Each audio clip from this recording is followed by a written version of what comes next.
செல்வத்தர ஐயா 4 பாக்கெட் லட்சுமி கல்யாண மண்டபத்துல போடு, 3 பாக்கெட் ரயில்வே கல்யாண மண்டபத்துல போடு. வழியில ஒரு பாக்கெட் சுற்றாத, பாத்துறா.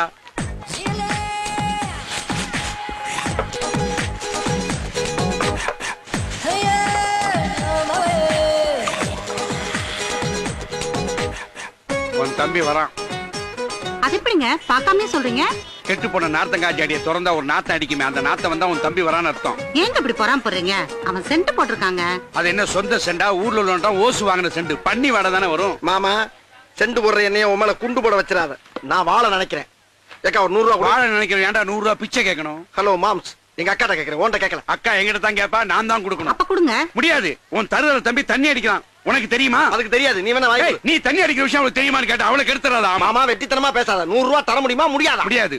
இப்படி வாக்கி தவறி உனக்கு அசிங்கமா இல்ல? என்ன எங்க அக்கால கட்டுறப்ப என்ன சொன்ன?